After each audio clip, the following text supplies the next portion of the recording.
What do you have? Means we have not started anything on the beavers. I want to show you so that you know what we are doing here. The same thing for the ballot papers. I will just open one for you to see. See, they've not done anything yet.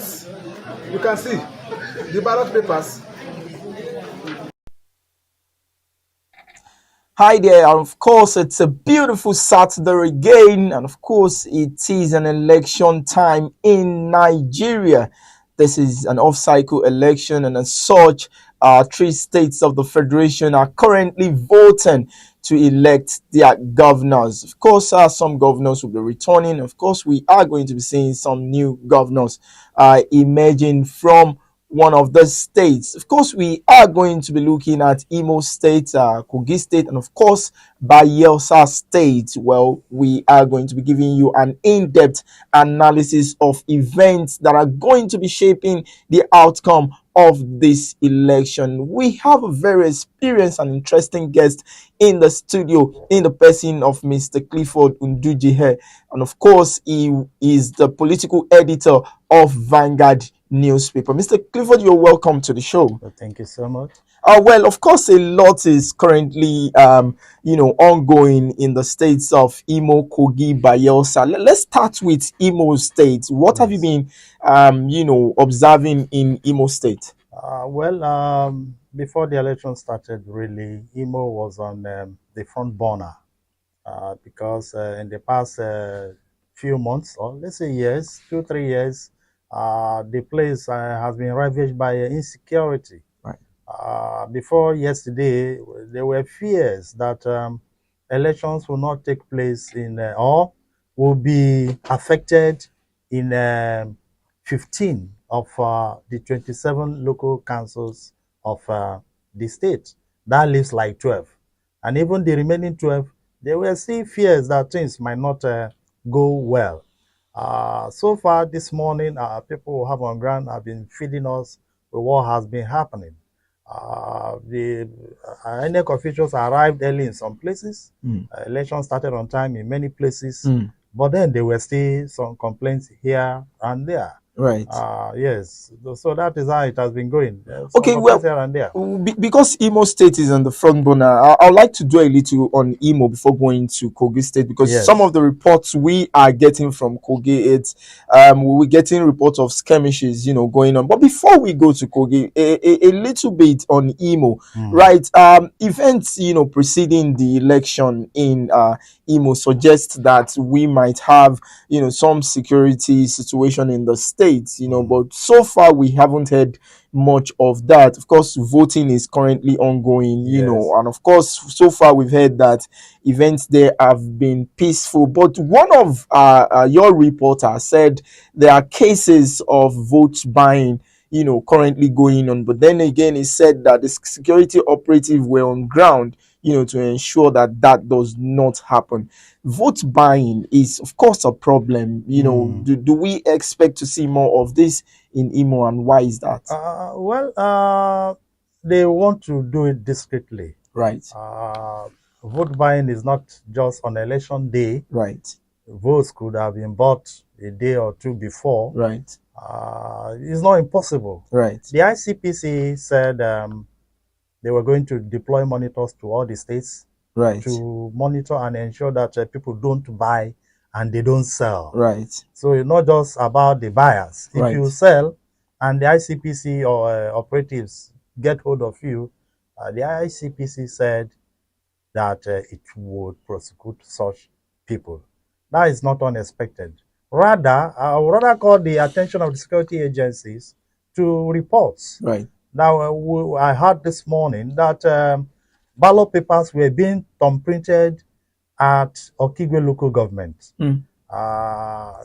It's something for the security agencies to find out and ensure that such doesn't happen. Right. And even if such ballot papers are thumbprinted, ensure that they are made not to count. Right. In the collation process. Right. Okay, so you just made mention of what I was about to lead with, going to Kogi State. Yes. You talked about ballot paper being thumbprinted and all of that. Okay, just some few hours back, we got a report that election result were pre-filled, in Kogi State. Yes. And that, of course, is a lot of concern for Nigerians and, of course, electorates in Kogi State, because that could go a long way in impacting election in Kogi. What are your fears,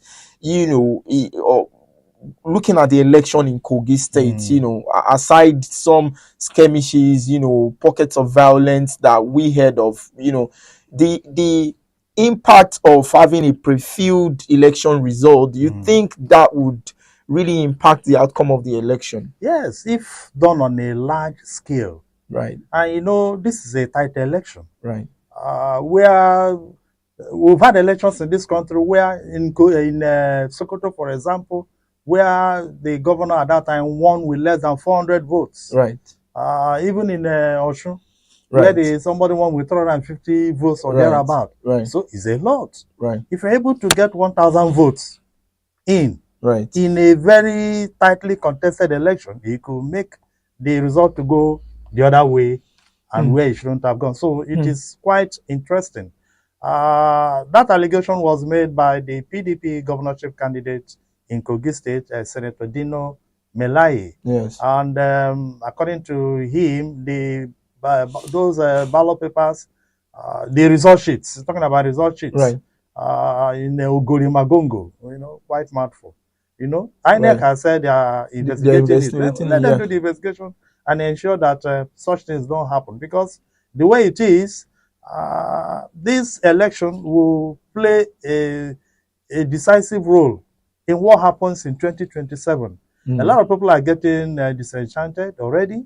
They are feeling discouraged. I have somebody who I tried to encourage to go register and pick up his BBC, and he told me this is a scam. And many people are beginning to see elections in Nigeria as a scam. Right. And we must not allow that to happen. Okay, well, you talked about, the feelings of an average Nigerian out there, going into this election. Of course, a lot of stakeholders have called that, have said that, of course, INEC has the opportunity now to redeem itself of, the conduct of the 2023 presidential election, Yes. But do you think INEC has had enough time to prepare for this election to ensure that we do not have cases of some of those things we experienced in the 2023 general election? INEC has had more than enough time.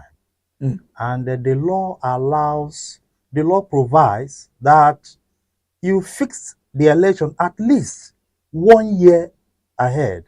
So the timetable for this election was released by INEC, if I'm not mistaken, October 25, 2022. That was when they released the timetable for the Bayelsa, Imo, and Kogi elections. 1 year is a lot of time. And then in terms of funding, there is no report anywhere where they said INEC asked for so and so amount of money to run the elections and it was not given. So finances, funding have been taken care of. Well, arrangements and all that. So in terms of time, INEC has enough. All right, so we've heard stories of some very influential politician influencing the INEC, though INEC should be independent, of course, quote unquote. But then, of course, we've had people influencing some of the decisions and some of the runnings of this independent electoral body.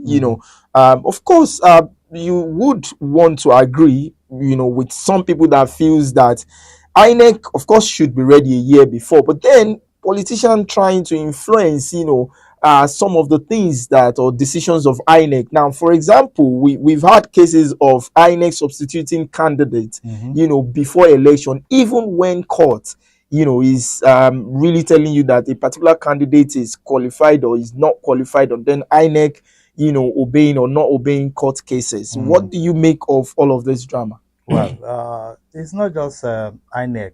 Right. Yes, there is where INEC will come in. Like in a game of football or any game at all, a team might want to use any means to get victory. Right. It is for the electoral umpire to say, no, you are wrong here. That's why in football, at times they give free kick, at times they issue yellow card, at times they give red card, at times they give penalty to penalize the team that is infringing on the rules. That kind of thing should come in our elections. Unfortunately,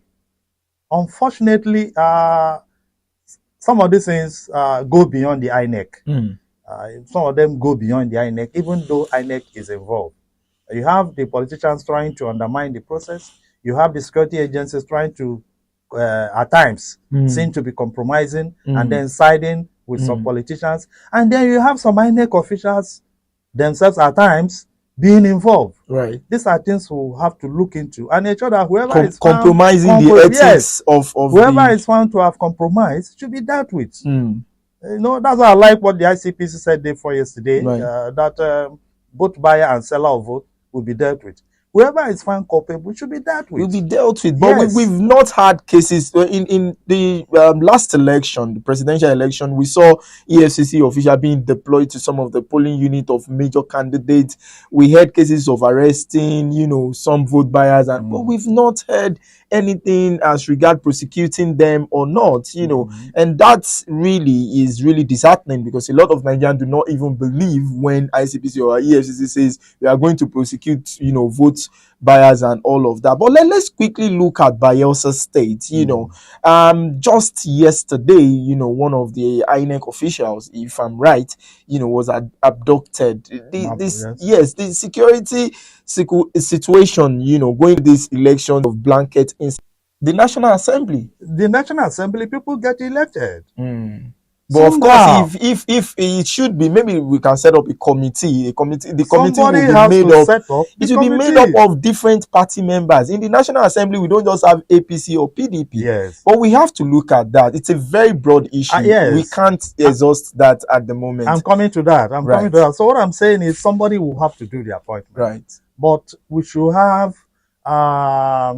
what do they call it now? What is well, we have to have something like fallback positions. We have to have measures that can, at every point in time, if somebody is trying to go overboard, you have a law that will stop it. That will help. That's why at times they say the president will nominate, the National Assembly will screen and confirm and all that. You know, those are the process. But we still have to add more measures to strengthen the process. So that at any point in time, if there is a problem, well, if the person needs to be recalled, we will recall. The person needs to be sacked, we sack. The problem we have is we see something going wrong, and then we'll sit back and allow it to get so bad that it begins to impinge on the system. That's very unfortunate. Okay, let's look at Bayelsa State. You know, just yesterday, someone was abducted, and of course, we've heard gunshots in some polling units in Bayelsa State. Seem to be one of the states that are really recording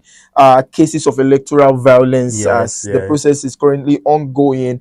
Bayelsa becoming the flashpoint, to me, is really surprising. A lot of people would be expecting Imo or Kogi State. What have you gathered about Bayelsa State? Well, I'm not surprised that Bayelsa is a flashpoint. Even in previous electoral cycles, Bayelsa had always been on front burner as one of the flashpoints because of places like Nembe, Southern Ijo, Sagbama, and all that. And is living up to expectation. That is where we expect the security agencies to do a lot of work. Organizing an election in Bayelsa is not a tea party. There are many places where you have to be on the sea, on the water for 2-3 hours before you get to the polling units. Midway between the land and the water where you're going, anything can happen. And that was what happened. Already we have 2 or 3 incidents. Apart from the SPO, that's the INEC official that was abducted, you heard about the capsizing of a boat. Yes. Where some electoral material, especially the results, were lost. Result sheets were lost. And in that place, they have about 5,300 something voters. And about 5,200 collected their PVCs.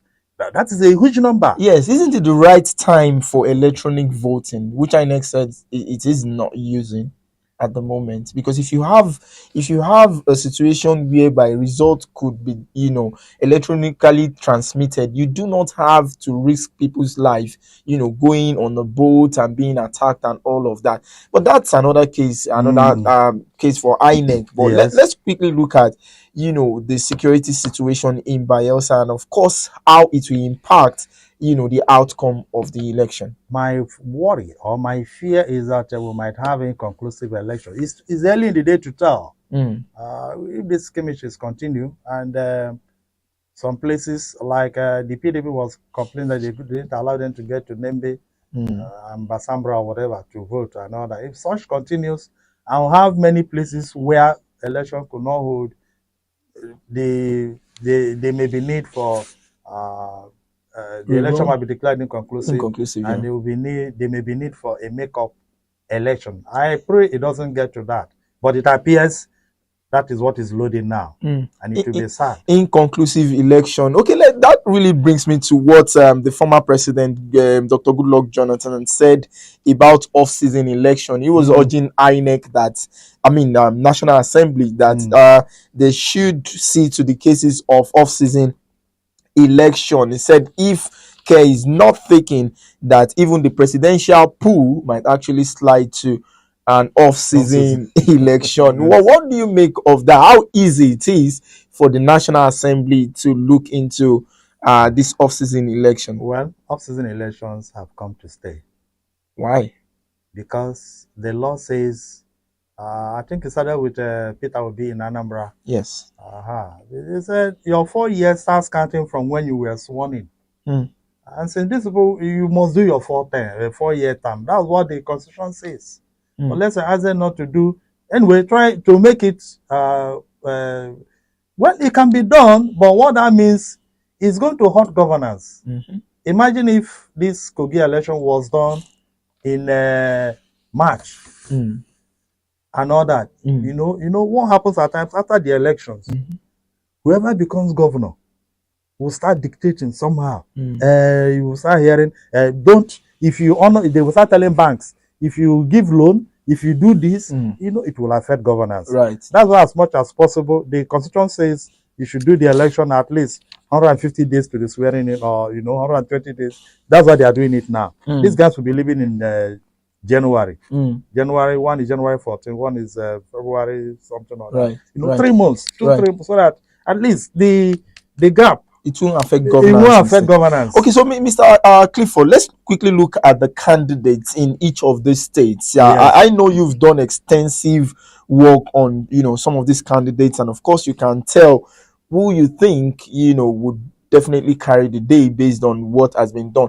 Well, I'm not asking you to predict, but based on some of the facts on ground, from what your reporters are sending to you, from what you have observed so far, you could easily tell that this is the direction the election or the voters might actually want to actually cast their vote. Let's look at Imo State. The APC candidate, Governor Hope Uzodinma, is seeking re-election. Yes. Some said he's a wartime governor. I don't know what they meant by that. Some said he met insecurity, the state coffers were treasury were empty and all of that.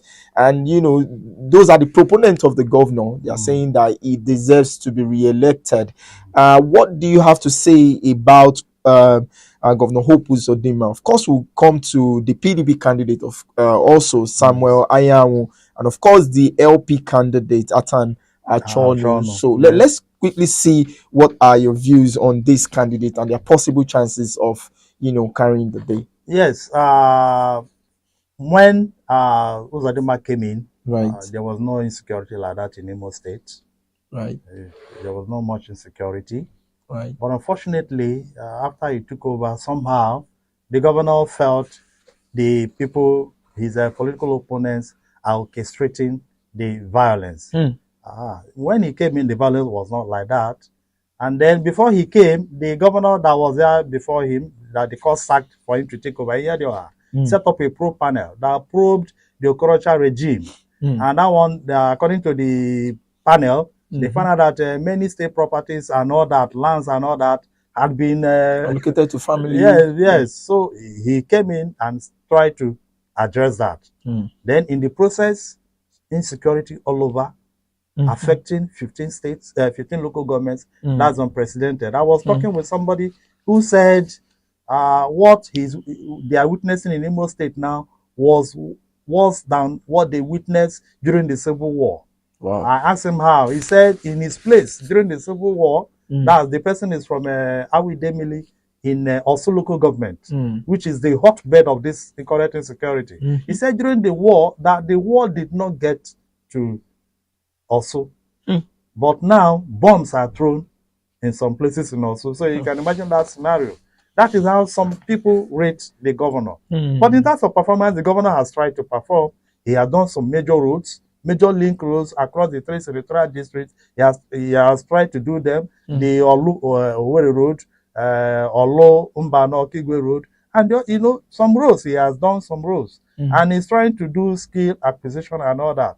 But his opponents are saying, you do these roads and people are dying. Who will use the roads?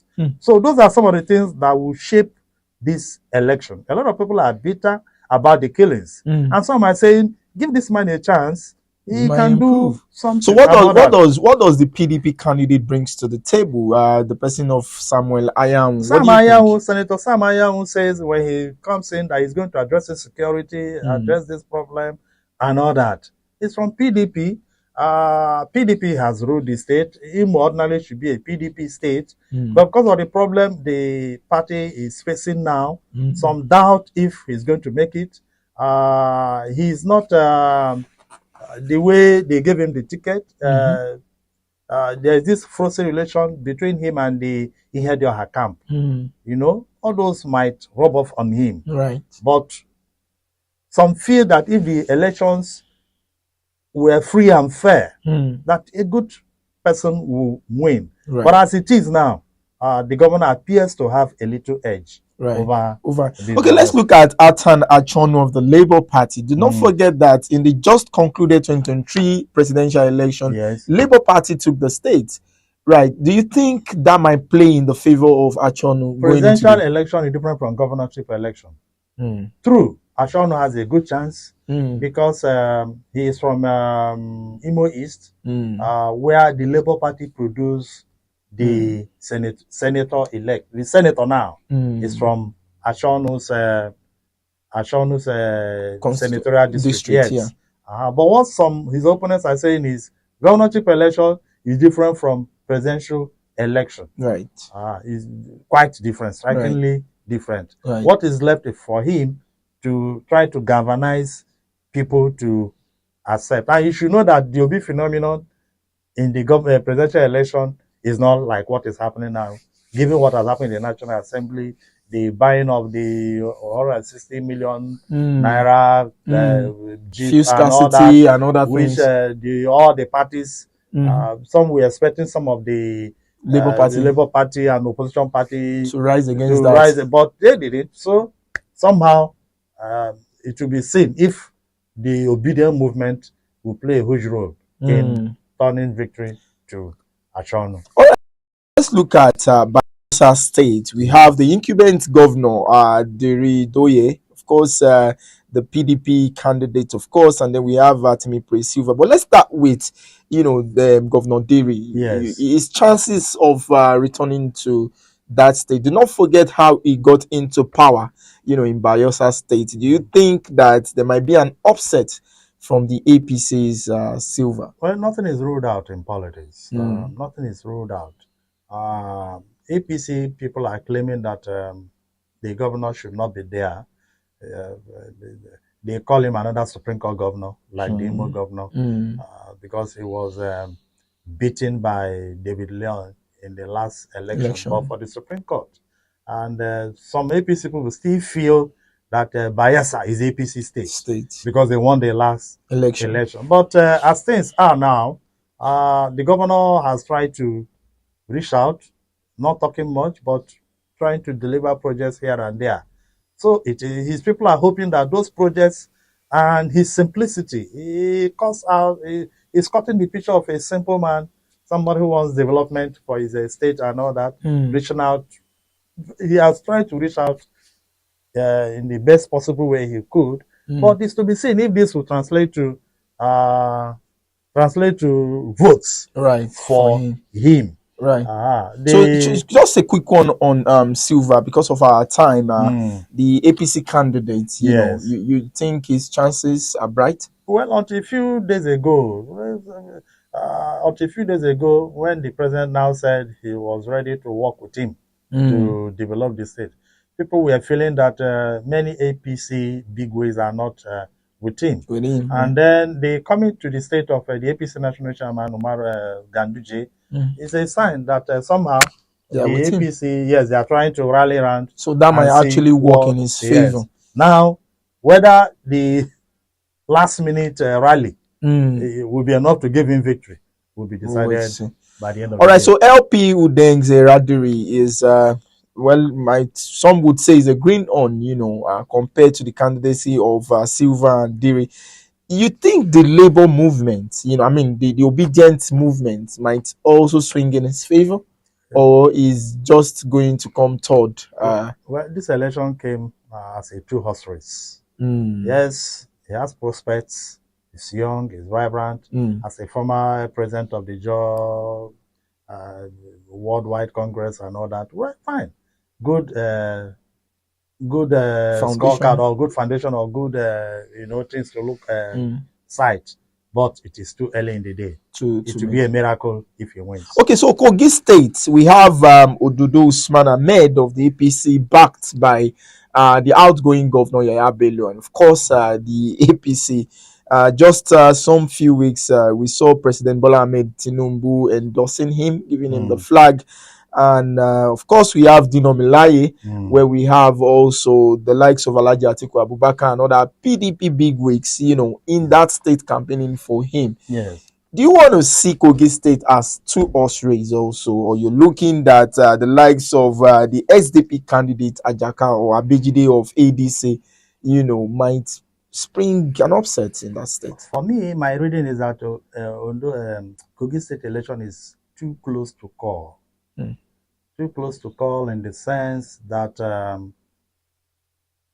yes, Ododo is backed by the governor, and they are riding on, in quote, the governor's performance in the last 7 years, building schools, roads, and all that. They are riding on that. However, Ododo is from the part of the state with the least voting strength. You understand? It's from the central. The central has about 5 local governments or thereabout. The west has more local governments, 9, and the other one have 7. Altogether, there are 21 local governments in Kogi State. His part of the state controls 20% of the vote.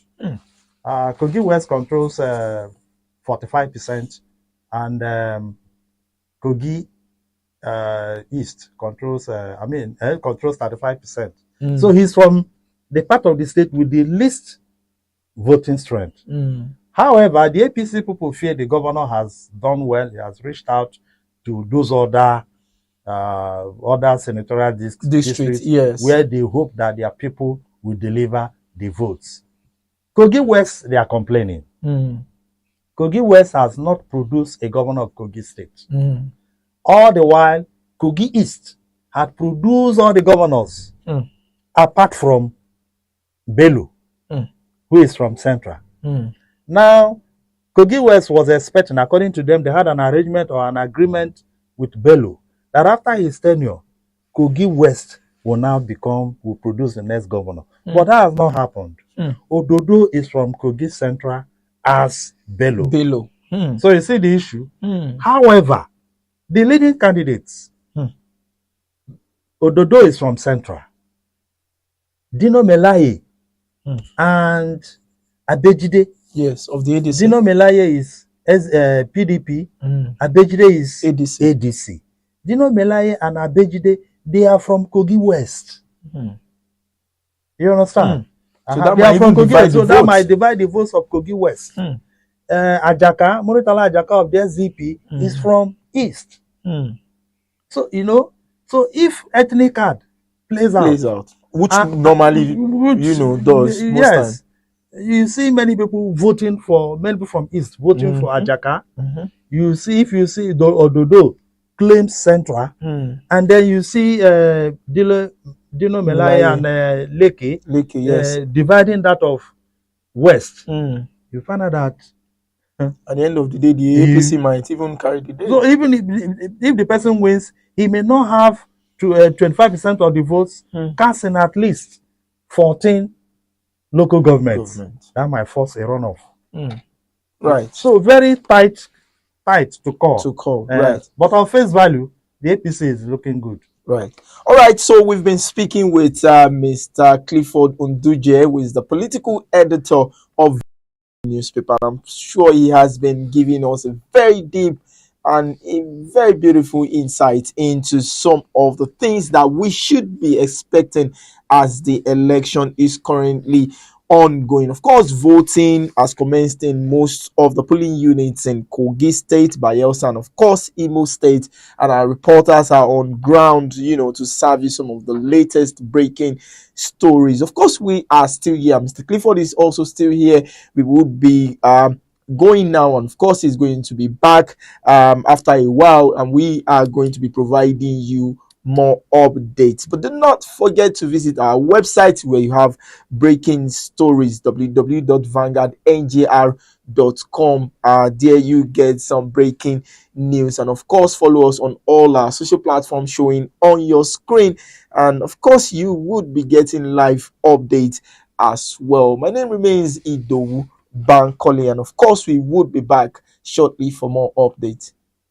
First, let me congratulate the three states that have elections today: Bayelsa State, Imo State, and Kogi State, and which are the states successful elections, peaceful conduct of elections. But basically, because this is an off-season election, and I get worried about the issue of off-season elections, and I will use this unique opportunity to plead with the National Assembly that we need to block this off-season election. It's very odd. It's not a global best practice. A country can elect their people at different times, like America. Some countries they may not elect everybody at the same time. But any time they go on to conduct their election, they elect everybody that's supposed to be elected. If we continue with this trend of off-season elections based on the interpretation of our laws by the judicial officer, it will come to a time that the presidential election in Nigeria may be off-season. Probably that's the time that all of you media people and others should be worried. Look at the American system. Everybody knows when the American elections will be conducted. That's standard practice in other countries. And when I say presidential election in Nigeria may be off-season one day, some people may say, why, how?